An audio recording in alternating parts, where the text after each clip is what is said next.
You haven't committed, I guess, more than 2 years than anyone before. What was it about Teravainen and Bertuzzi to go beyond those 2 years?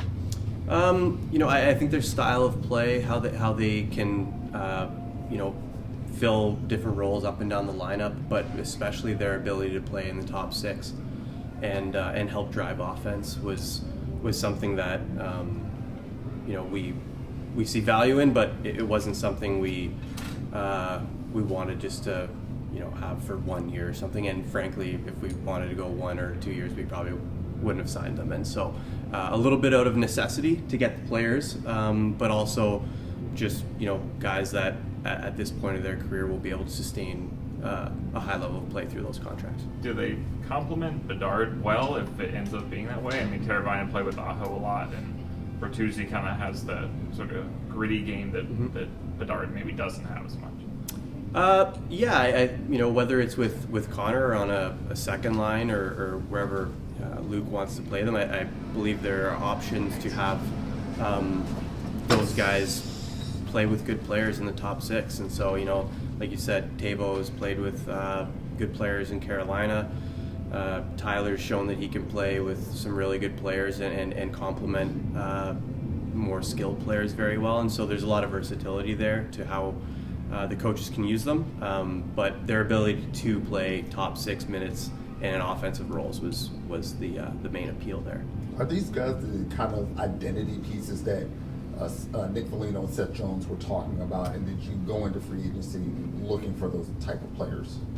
I don't necessarily know we were looking for identity players. I'd have to ask them what they meant by that, but I believe we did find players that, one, they have a true identity either in the top 6 or the bottom 6. You know exactly what they are. It's not hey, if it doesn't work out in the top 6, they can play on the fourth line. I think that's more of an ambiguous role, and so I believe we've found players that truly do have a niche and a clear identity to them as to what they are, and I'm assuming that's more along the lines of what they're talking about, but that's also what we wanted to achieve too. Well, they were also, hold on, I just want to follow. They were also talking about kind of grit. Well, I just want to follow grit and accountability, like bringing more accountability into the role. I think the accountability aspect is driven through players playing in a certain role, knowing what's expected of them, and being able to hold them accountable to that.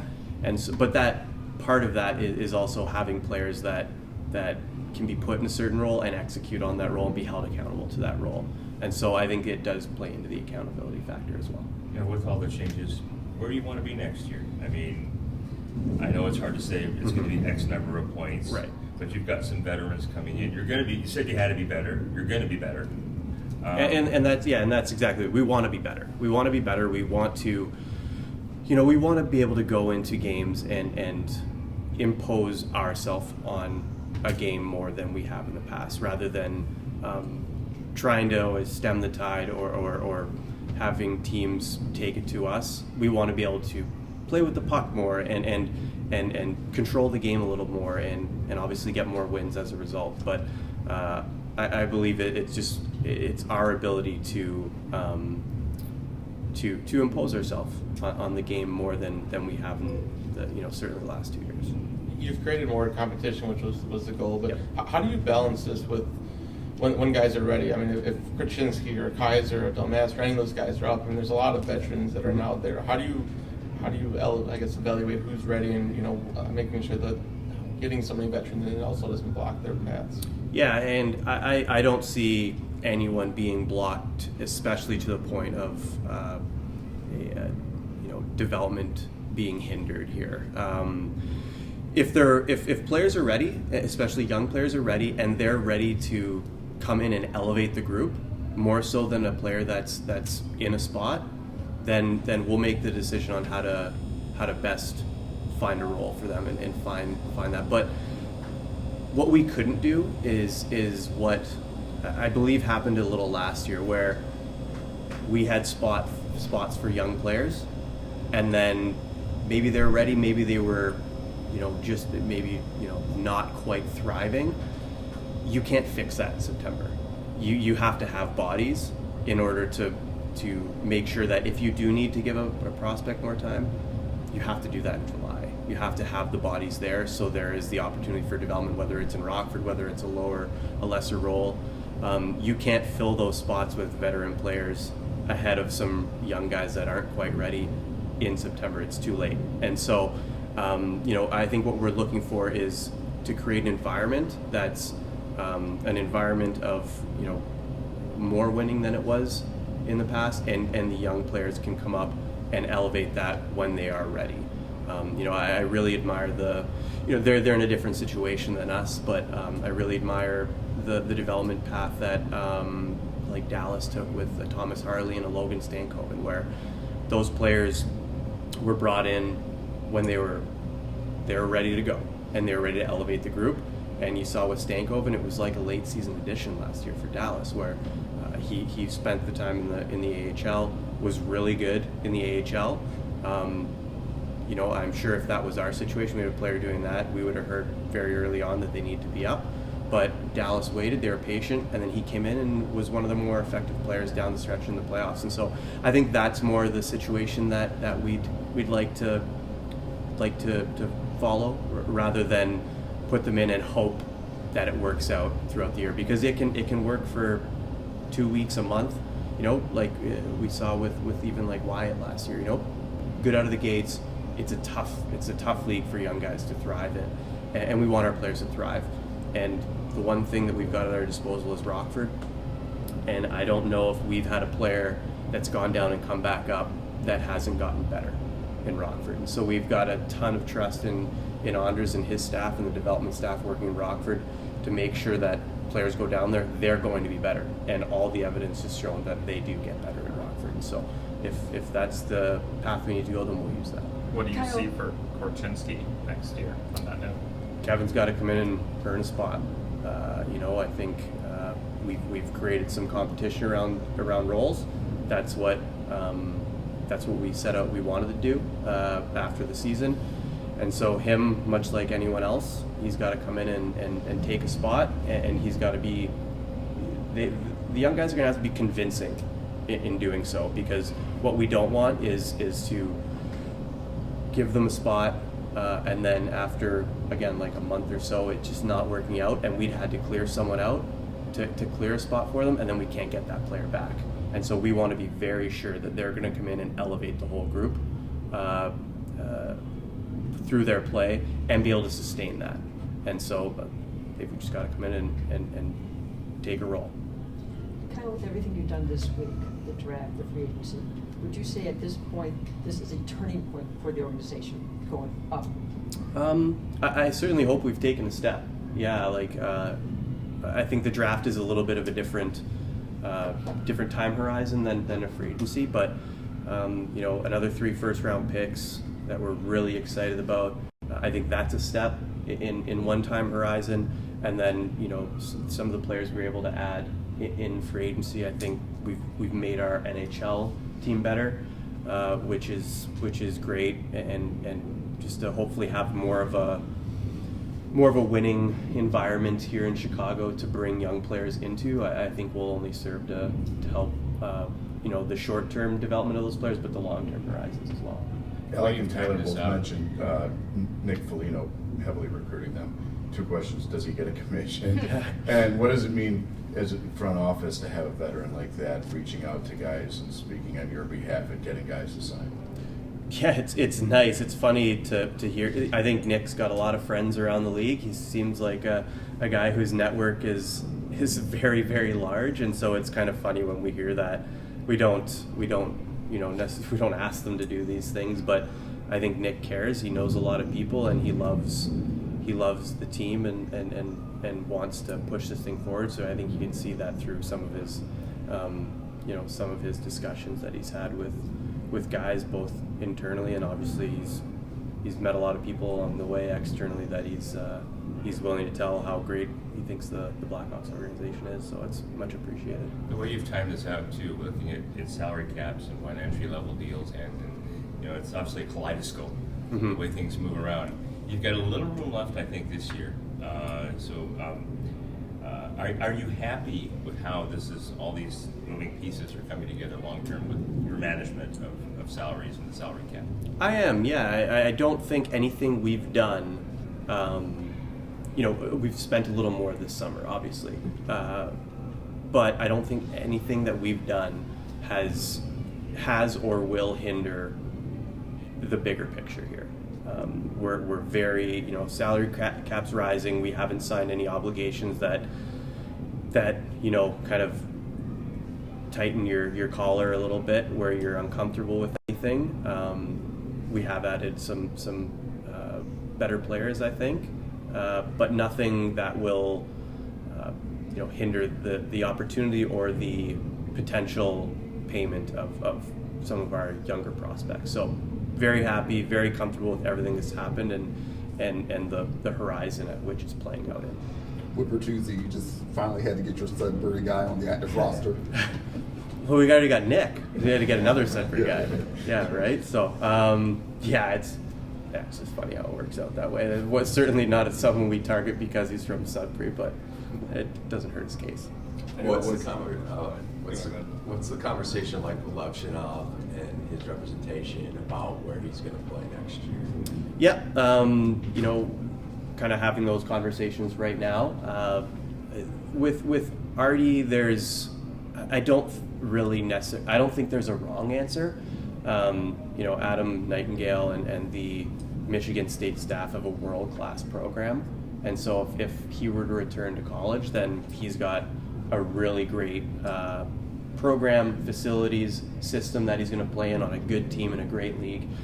So that would be great. If he turns pro, we'll have hands-on all the time, which is always a huge benefit on our end to have that 24/7 ability to have those touch points every day and really hone in on the development and the play and the lifestyle of a young player. And so whichever way it goes, I believe he'll be in a great position to take some really positive steps, but hopefully figure that out in the next week or so. With Reichel, does the same thing apply to him as applies to Korchinski, that not guaranteed spot even though he played a lot last year? Yeah, no, and it goes for the veterans too. Like, you got to come in and make this team. Like, you're not, nothing's given. And this is the NHL, and we're gonna use the players that give us the best opportunity to push this thing forward and make positive strides. And so it's up to the players to show up and make sure that they put their name on a roster spot, whether they're a rookie, young in their career, or a veteran, that's got a ton of experience in the league. Everyone's got to come in and make the team and show that they've got what it takes to help push this thing forward. I know you've been happy with Luke for the first 2 years, but to have a maybe more predictable NHL group, does it help you assess him as a coach and just making sure that he's a long-term fit too, and just what he can do with a more capable roster? Yeah, I believe so. The record and the losing, has obviously been, tough on everyone, but I also don't necessarily know if it's given a true glimpse into what Luke is as a coach outside of, we know he can get guys to show up and compete, and that's a huge part of the job. But hopefully, with a little bit of a stronger roster coming into camp this year, will allow him to really take hold and instill some execution aspects of the game that will be necessary for us to take a step forward this year. And it's a great opportunity for him. It's a great opportunity for the staff to really grab hold of an enhanced group that he can really show what he can do. Everyone under contract, do you expect them to be healthy for camp? Has anyone had surgery or anything this summer? I believe so. Yeah, I don't think there's any outstanding. No, I'm just thinking of some of the prospects, like Van Acker's got his shoulder. He's not under contract though, but I think everyone should be good to go come training camp as we stand right now. Also, I wanted to ask, taking this step forward, you probably won't have another top 5 draft pick, ideally. Are you comfortable with where the forward prospect group stands, knowing that you're kind of moving forward and might not have a chance to add another super elite player to that? Yeah, I'm really comfortable with where we're at. I think we've got some really exciting players in the pipeline right now. I think obviously Connor was here last year, but your Ryan Greens, your Moores, your Frank Nazars, and then the guys that are more recently drafted. There's a lot of upside to them as well, and so and that's just the prospect pool. That's only one way to really improve the team. There's always free agency trade. There's other ways as well, but specifically with the prospect pool, I'm extremely happy with where it's at. If we don't add someone above those guys in the drafts to come, then I think we're in a really good spot, and we're in a spot that we can be really excited about moving forward. So no, I'm not concerned if we don't get another top pick. Back to the development of players, what's been the challenge of finding the right balance? Everyone says no one has the same path, but I'm sure you have a philosophy. How do you kind of balance what's right for the guy and what you kind of think should be right for the guy? Yeah, it's somewhat cliche, but I believe it is case by case, and you're always trying to challenge but not overwhelm, and I think that's the balance we always try and strike with development, is that you want them to be challenged, you want them to be pushed, but you also don't want them just to be treading water, or even slightly better than that. You want them to be pushed but be able to excel, and to the point where their confidence is always growing, their ability to maybe try some new things is always growing. The NHL is obviously the best league in the world. It's really hard for players to do that at the NHL level, as really young players. There is a time and place, but I believe it's hard for them to really grow that confidence and try new things and push their game to new levels as really young players at the NHL level. And so, we'll see where guys come into camp and kind of make the evaluations from there to see where they need to be to really take that next step. And because this is all about achieving their ceilings, longer term. We want them to hit what we believe they can be and what we believe they will be with responsible development. But we're not going to put players in the NHL just to say we have young players in the NHL. It's got to be the right thing to do. Whenever someone starts a job or a career or whatever it is, you have a vision. Mm-hmm. Now, this is your third off season that you're finishing up, and obviously you started with a vision, mm-hmm. and you've continued that vision on. What has gone according to what you were hoping would happen, and what's been maybe a more pleasant surprise outside of winning the lottery last year with Connor? What's been a really good pleasant surprise for you? For me,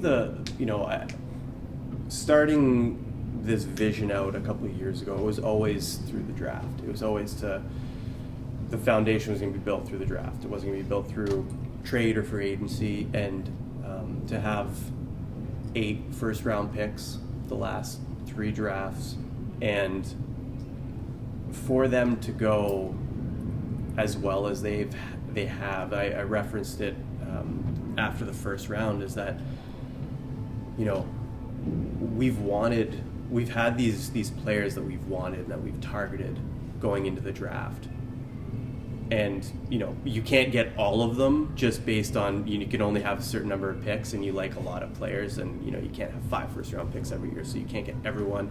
But everyone on our short list that we really wanted to get early in drafts, we've gotten players from those groups. We've never had to settle or take someone that we weren't extremely enthused about or overly excited about. Everyone we've gotten, especially early and even into the earlier rounds past the first round, they've been players that we've targeted, we've wanted to make Blackhawks, and we were able to do it. Again, as I said before, time will tell if that vision and that excitement and that evaluation going into the drafts will bear fruit. But as we stand after those drafts and now, and seeing the development of some of those earlier draft picks, I think the group is extremely excited about where this is headed and where we believe these players are headed to eventually create something really special here in Chicago. To follow up to that, with the signings that you made, and you've already touched on this in numerous questions, but does it kind of just let everybody do their job now without that concern of, oh God, we got to call this guy up, and now we have another injury, and we have to go pick somebody up to?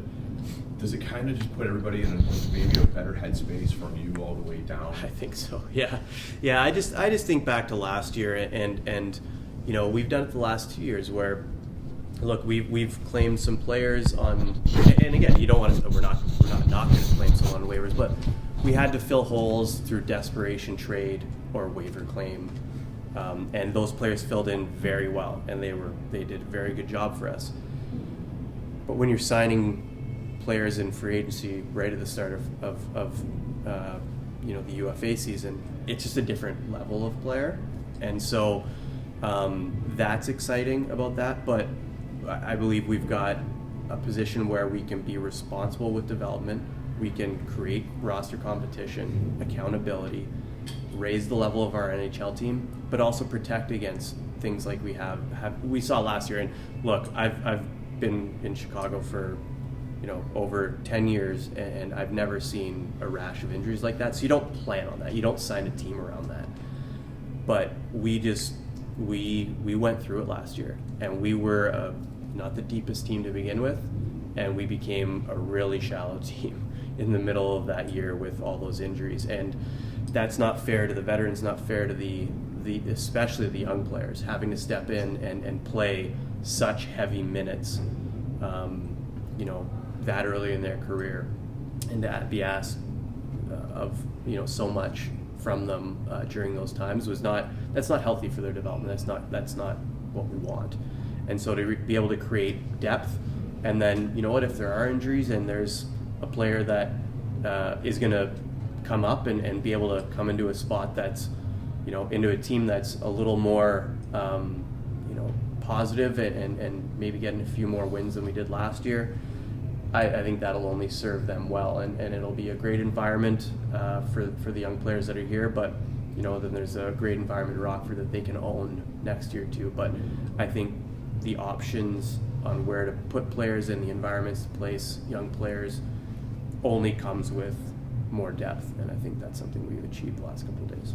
With a lot of guys coming in, that also means there were a lot of guys going out, some that have been here a long time, like Reese Johnson. Yeah. Did you have conversations with them, kind of thinking, was it difficult to kind of part ways with some of these guys? We didn't necessarily have conversations with them one-on-one, just because we didn't know what direction we were going to go in with them until later on. But it's always hard, because they're great guys. Like all the players, and I'm happy to see a lot of them have signed, which is really nice. They've found good homes, they've found spots, and so that's great. But it's hard because you care about these guys, and you want them to have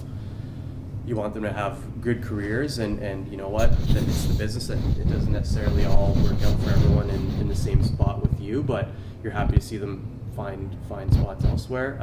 But that's more so a conversation later in the off season and towards the end of June, when you're really getting down to it, and okay, maybe we want to go in a different direction here. We've given it proper consideration, and you let the agent know, and in some cases, just kind of wish them the best and hope that they can continue their career elsewhere. And then with you look at guys that you've brought in like Bertuzzi, players that you drafted like Poivert. Yep. Is there a recognition that you have some skill guys, but you need guys that are tough in the corners, tough in net front, other areas of the ice, or does that just happen? I think that just happened. Yeah. No, I it's nice that there's an abrasiveness, if you can call it that, to their game, but that's not the sole reason why you go and get those players. There's talent there to begin with. The ability. Tyler didn't score 30 goals. He's gritty. He's a talented player, and so it's a nice add-on. And then Sasha didn't go in the first round because he's took boxing growing up or something, right? It's there's a talent there, and there's a projectable player in there that you're really excited about, that has a high value, and then this grittiness or ability to play hard, or the lack of fear in his game is is a great add-on to the profile, but it all starts with the talent first and foremost to be able to play, a special game. You know, you don't go in the first round without that, and so it starts with that. But the nice side add-on is that abrasiveness. Just to follow up about the nickel question, Nick and Mike, all those guys. Do you still stay in touch with Mike Foligno, even though he's retired? I haven't talked to Mike in quite some time. No, I have not. It's been a number of years since I've talked to Mike. Hopefully I'll catch up with him when I'm back up in Sudbury over the summer and see Nick. And but no, I haven't spoken to Mike in quite some time. And the Wolves gave you your first kind of hockey job, if I'm not Correct. mistaken. That was Mike. Mike was might have been coaching GM at the time, and he just let me help out at the drafts. The draft is online in the OHL, and so he let me help out in the draft room on draft day, just kind of whatever, running, getting information, and anything they might need for the scouts or whatever to make a pick, or just miscellaneous stuff. I was just kind of hanging around, and he gave me that access, and so that was my first, I don't call it a job, but first ability to have a little insight into the hockey operations of a junior team, at least. Awesome. I'm the oldest person in the room, so I can say I'm true. So jumping after the goals with the helmet on and all that sort of stuff. Yeah. The risk of this being a little early, any thoughts about the captain situation? No, haven't given that any thought right now. It's, I don't even know what date it is, early July, so we'll probably talk about if we want to make a move there as the summer goes on. Okay, going back to what Phil was saying about kind of the grittiness and some of the roles, do you see some of the veterans that you brought in playing a role that you can then project a younger player into, possibly like, hey, Frank Nazar, Teuvo Teravainen, similar size, similar skill set. Hey, Colton Dock, look at how Tyler Bertuzzi plays. Is there any thinking and maybe showing the prospects what it might look like at the next level as well? It's a good thought. I didn't really think about it that way, but it's always good to have role models either off the ice or on, right? And good examples of how to play the game and how to be effective, how to carve out a nice career for yourself, as those two certainly have done. So there's always that benefit. That wasn't necessarily a model or a reason why we got those players, but it can only serve to help for players to see something in themselves in those veteran players that they can either ask questions or really dig into their game and learn from. And so that's the reason why you have good vets around, is to bring them along in their own path. You don't want to create an archetype for them to have to live up to, but they'll find their way. But there's certainly similarities that a lot of our young players can find in both the veterans that were here and the new guys coming in. So it's a good point. It's a good side benefit. Yeah. You talk about wanting to take the next step in the rebuild. You made forward signings, defenseman signings, but how important was it to get kind of a 1B goaltender to make sure that you have two goalies that are giving you a chance to win every night? Definitely. I believe it's extremely important that I think we saw Peter was extremely solid last year and gave the team a ton of confidence, and Arvid had a bit of a tough year. Granted, we weren't great in front of him and didn't put him in the greatest situation to succeed, but this will give him an opportunity to reload, get his confidence back, and be able to get back on that trajectory that he was on prior to some struggles last year. But bringing in Brissois, you'll know when he goes in the net, you're going to get solid performance. The guys can believe in him back there, and he's been a really good kind of 1B or backup for quite some time in our league, and sort of bring someone in that's established like that, knows the league, knows how to step in when needed is super important, and really happy to make that addition. When you were talking to top six forward agents, how much did the opportunity to play with Connor come up in conversation? Is that a real thing when you're talking to different agents? It does. I think it's more opportunity from a general sense, I would say. rather than who they'll play with. Because we can try and make lines, in early July, but you never know how that's going to shake out. It's more so the opportunity and the upward mobility of a certain situation, and I believe we provided that, and so it was something that made sense for those players. But no, people ask about Connor for sure. It's there's a lot of gravity there, and so it does come up along the way. But you also don't want to get yourself into trouble promising, line positions or anything like that. It's more so the general opportunity that the organization provides.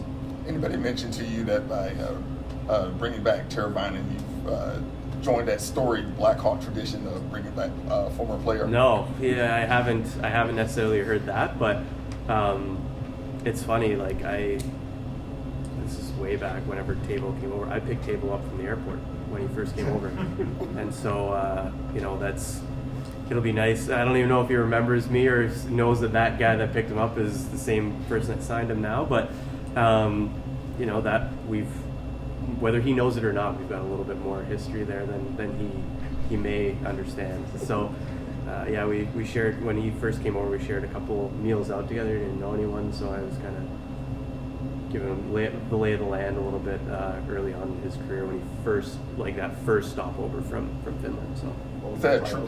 Pardon? What was your I have no clue. I've had so many titles I can't remember. I assistant to something. Who knows? Is that a trippy kind of full circle moment for you? It definitely is. It was just even looking and being like, he's 29. He's 29. Holy jeez! Like that's for me where it feels like, okay, I've sort of been around a little while too.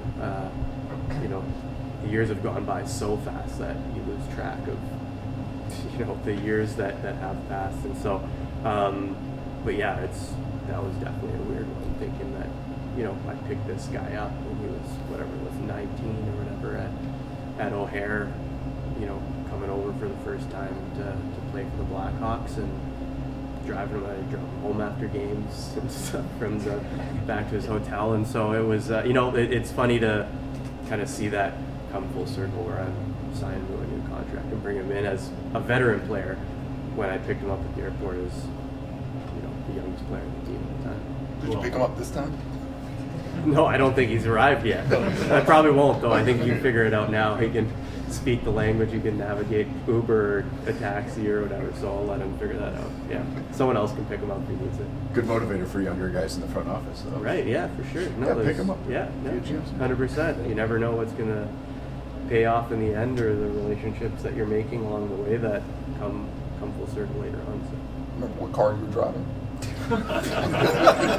Probably something like duct tape on the fender or something. Yeah, no, I have no clue. I can't remember. No, Who else? Funny question. Who else did you pick up over the years?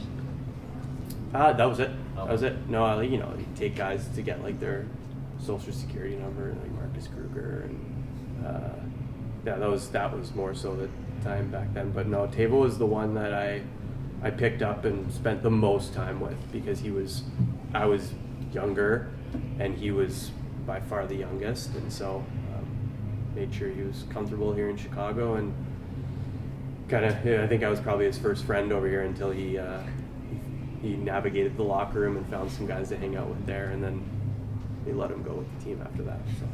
Are you going to wear a Kyle from Chicago shirt when you see him? I don't think so. No, I'm trying to do away with that. I still get asked about it, but no, I don't even own one of those shirts. But saw one in Vegas. It was pretty funny. Are we good, guys? Yeah. Thank you. We all silly like the mayor.